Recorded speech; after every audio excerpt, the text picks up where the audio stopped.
going on, Dolphins? It is your boy Dillon. It's been a minute since I made a video. I do got a few things to talk to you about today.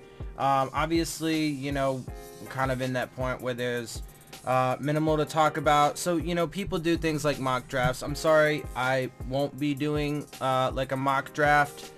The reason why I feel like I don't want to make one, or I do want to make one but I'm not going to make one or can't make one, is because I don't think I know enough about the other 31 teams to be able to say, I really think that they're going to pick this person or that person or what have you. So unfortunately, I don't think at this time I'm ready to start doing stuff like that. Hopefully in the future though, as I continue to grow as a fan of football. So hopefully that is something to look forward to in the future. But for now, I'm still going to just stick to, I'm going to make sure I give you the news, all the facts, the information, so on and so forth. So let me get into it. So there's a couple things. First of all, it looks like there have been reports that one of the Miami Dolphins cheerleaders is in trouble. Because apparently she like whooped her ex-boyfriend's ass in his own home. So that's interesting. And it just goes to show you that not only women are, threatened by, domestic violence or, have to endure domestic violence. It can come from the other sex as well. Although, let's keep it real. Odds are, and most of the time, it is women who are affected by domestic violence, but it's interesting. I just thought I'd let you guys know, since it does have something to do with the Dolphins, although obviously nothing really to do with football. Yeah, so anyway, there's that.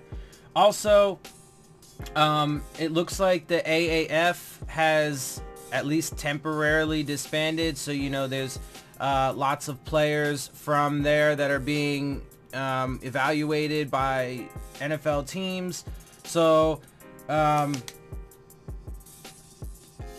it looks like there may be a possible signing for the Dolphins, an offensive lineman, Michael Dunn. I don't know shit about him. I mean, bringing in another offensive lineman is obviously good. We have a ton of holes, but still to this point, I mean, we have Chris Reed, and and this Michael Dunn dude, I mean, I don't know shit about him, so it still doesn't really provide me any confidence right now. Maybe they can prove themselves worthy of being a starter, but as it seems right now, as the information that's available, we still don't have any quality starting offensive linemen besides Tunsil and, maybe Jesse Davis.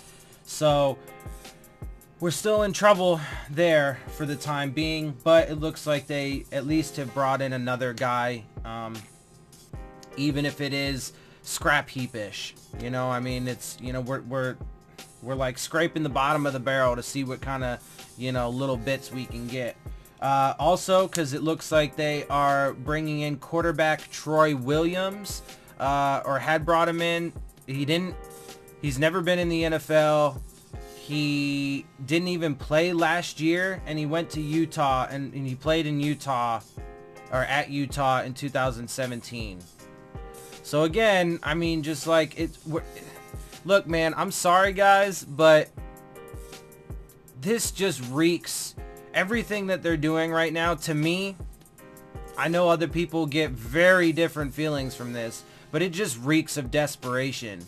Like, it really does. And I'm telling you, man, it's just, look, I don't know how many times I have to say this. I hope I'm wrong, but with everything going on, I just feel like it's destined for failure, because they're just making it so much harder on themselves. They're not just, dealing with the things that they've inherited and fixing the problems that they've been given, but they're making it worse for themselves, so, I mean, hey, it is what it is. So they brought him in, they're talking to him, we'll see how that goes. I haven't seen anything about them signing him. Also, it does look like we lost another running back, though, that I had not seen before. Obviously, Frank Gore went to the Bills. Brandon Bolden went back to the Patriots. It looks like Sonoris Perry has now left from what I've seen so far, I haven't seen anything that seems to be super official, but it looks like the Bills picked up Sonoris Perry too. So now we have Kenyon Drake and Kalen Ballage. I mean, god damn it, dude. They're just bleeding from everywhere. Like, they just keep letting guys go and go and go and go. It also looks like David Fales is gone and no longer with the Dolphins. So we have Jake Ruddock and Ryan Fitzpatrick. Boy, I mean, this just keeps getting worse and worse. It so befuddles me how anybody could think that all of this stuff, especially when it's all added together, when it's cumulative, that it could be like a positive thing. I mean, we are hardcore trending down. Hardcore trending down. You know, and if you think the rest of the country, the media, the rest of the NFL, if you think they didn't like the Dolphins or disrespected us before, dude, like, I mean, this is just a major disaster. Anyway, so as it continues to get worse, so I did read this article that it's a short article on Dolphins Wire that I wanted to read to you guys and discuss a little bit about. So the article is, what do Miami's moves to date tell us about future plans? Okay. We are still in the infancy of this new regime running the show in Miami. Fact. Absolutely. Sure, General Manager Chris Grier has been with the Dolphins organization for years, which he has, and I do like Chris Grier. He does seem to have a pretty good eye for scouting. You know, he brought in Xavier Howard and you know, Kenyon Drake, guys like that. But, you know, like anybody, he's had his misses too, you know, whatever. Anyway, but he does seem to have a pretty good eye. I do like Chris Grier as a person and as a scout. And honestly, I think he's getting fucked by this whole situation too, because I think he has the potential. And same thing with a lot of these coaches and whatever, man. I think it's all just being set up for failure because of impatience and because of, you know, hasty decisions and just not using logic, not using reason. And anyway, so let me not get off on a tangent about how I think Stephen Ross needs to step down as owner. But how much do we really know about his personal scouting tastes? Well, I would say there's probably a good amount of evidence there. So I don't know that you really need to question that.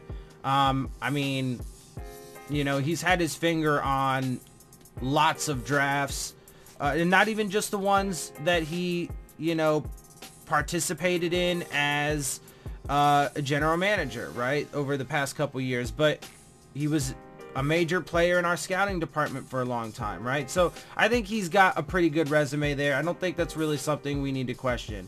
How much micromanagement did Mike Tannenbaum employ during his time leading the team? It's hard to say. Yeah, he probably did a lot of it. It's irrelevant now, for the most part, just because of the fact that he's not here.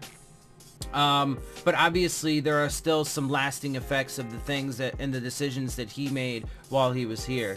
But, you know, whatever. At the very least, we know this team has turned the page on the old way of doing business in Miami. So real quick, I'm going to stop there. Have they? Have they really?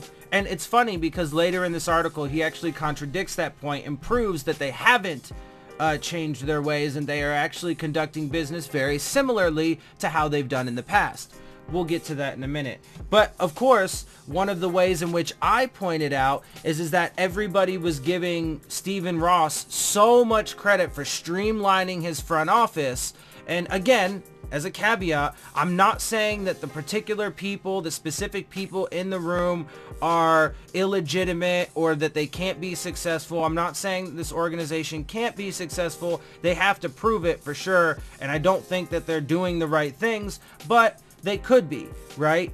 And just by virtue of having those people in there and that amount of people in the room doesn't necessarily guarantee failure, but it also doesn't guarantee success. And unfortunately, from history, from what we've seen in the past, it doesn't work. So, and you certainly can't you know, give him credit for having streamlined his front office when he now has more people in the room than he did, like, let's say, with the last regime. In the last regime, it was 4 people: Stephen Ross, Mike Tannenbaum, Chris Greer, and Adam Gase. In this regime, it is Stephen Ross, Brian Flores, Marvin Allen, Reggie McKenzie, and Chris Greer.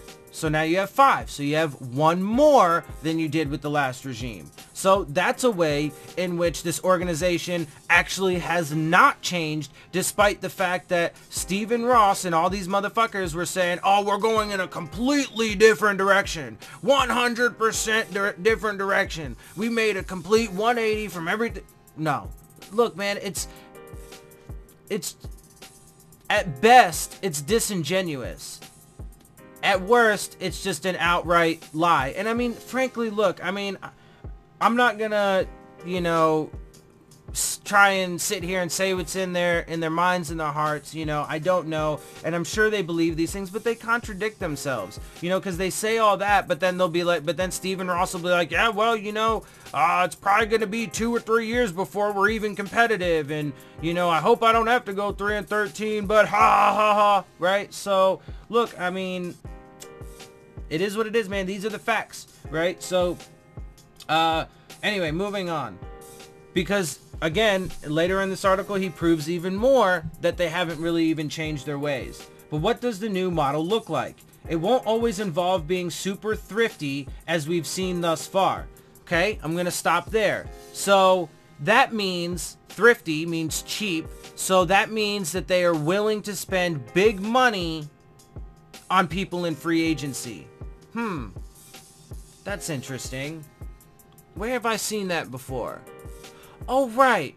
I've seen the Miami Dolphins do that before. That's right. And how did that work out? It didn't. It didn't. Now, up to this point, they haven't actually done that. So let's be fair. Let's keep it in context, and let's be honest, and so on and so forth.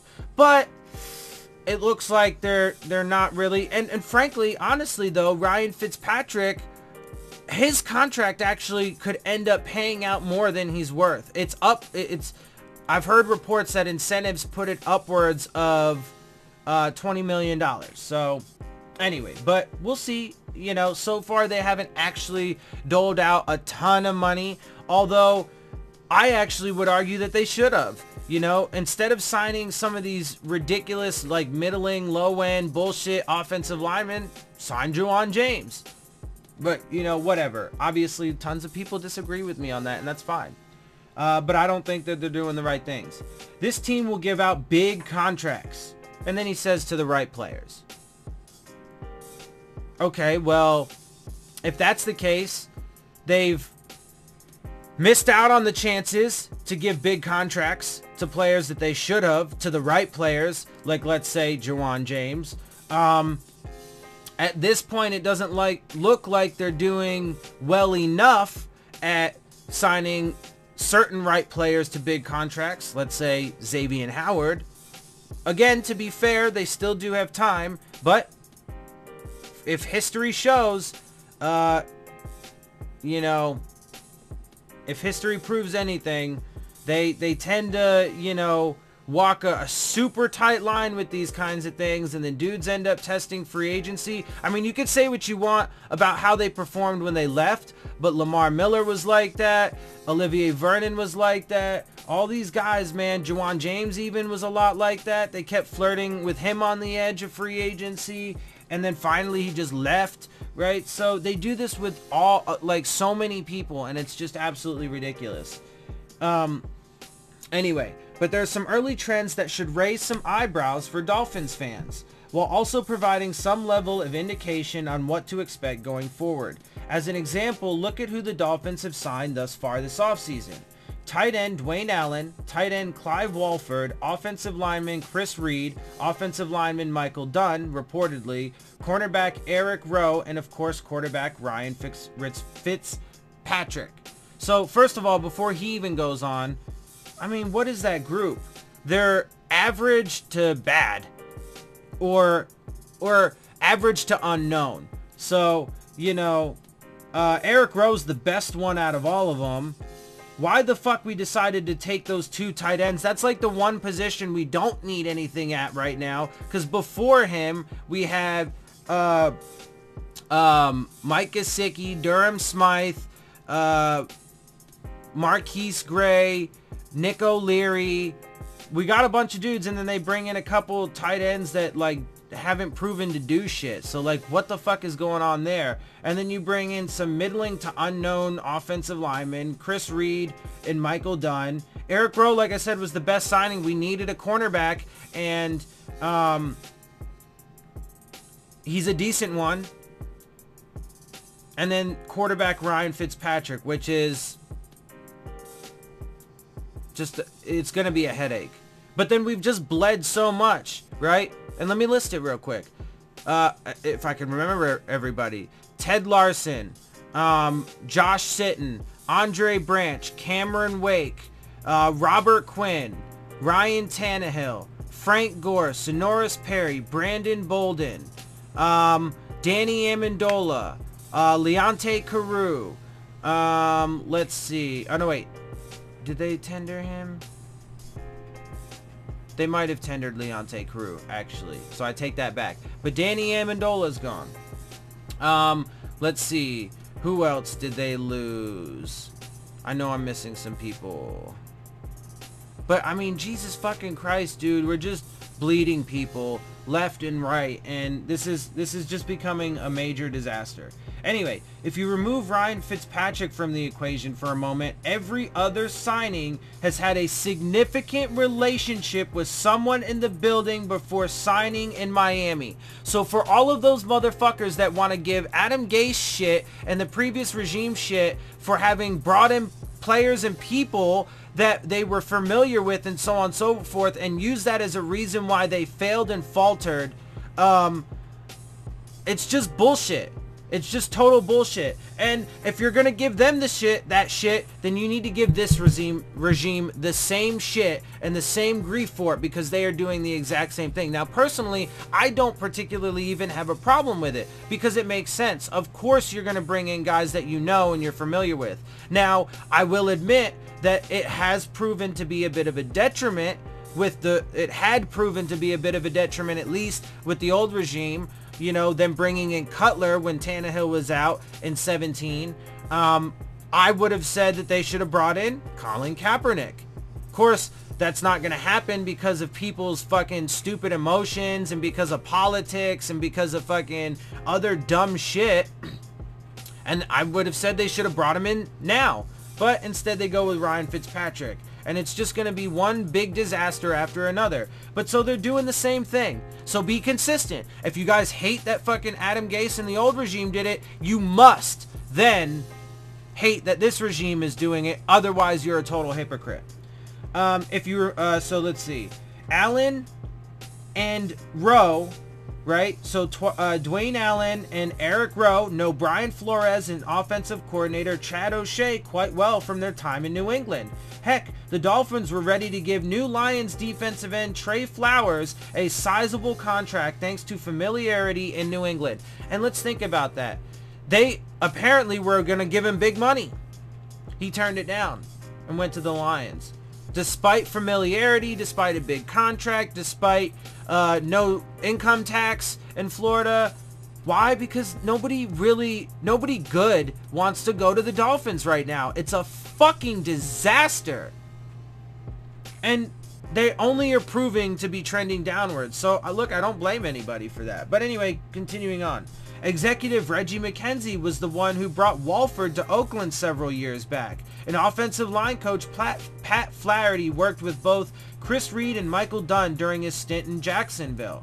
So look, we brought in a done-nothing tight end from Oakland because why? Because one of the dudes in the front office that has a say, one of the heads in that room, was like, hey, we should bring this guy in because I know him. Good God, dude, get the fuck out of here. Really? Really? So are they doing anything different than they have in the past? Absolutely fucking not. You want to know where the Dolphins are going next? Take a look at their coaching staff and start to connect the dots. The obvious one, defensive line coach Marion Hobby, who spent 6 years as the defensive ends coach of the Clemson Tigers from 11 to 16. That tenure overlaps with the first of Clemson's 2 national championships during their current run, the playing careers of potential top picks Clelin Ferrell, Christian Wilkins, and Dexter Lawrence. The Clemson players spoke about Hobby's influence, blah, blah, blah, whatever. So now I don't think that's necessarily a bad thing, right? He does know him. He knows those guys.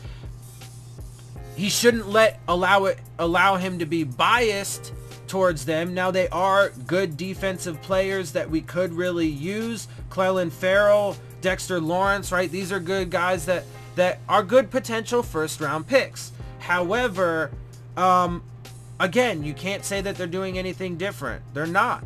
They're going with, you know, people they know and so on and so forth, right? A lot of the coaches, he brought in because he knows them. He brought in a bunch of guys over from New England, right? So, look, guys, I mean, you just can't you have to be consistent. Otherwise, you know, we become major hypocrites if we're going to, like, you know, trash Adam Gase for it and then not trash, or, you know, at least be fair. Just be consistent. So if you're going to trash them, then trash this regime. And look, at the end of the day, again, while I don't personally have a problem with bringing in guys you know and you're familiar with, they're not doing the same things, or they are doing the same things that they used to. And overall, it looks like, you know, I mean, in the case of Clive Walford, it could be, why do we need him? We don't need him at all. Pick up somebody else.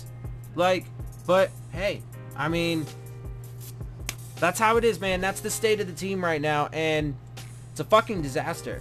So, brace for impact, Dolphins fans. It is going to be a very, very long upcoming year. So, just be ready for it. Anyway, that's all I got for you guys right now. I'm going to go ahead and get out of here. I hope you guys enjoy my videos. If you do, make sure you hit the subscribe button. Make sure you hit the like button. Make sure you hit the bell if you want to get the alerts. Leave your questions, comments, and concerns down in the comment section. And as always, make sure you follow me on Twitter @Dillon Tartaro. And with that, I am out. I'll see y'all soon. Fins up.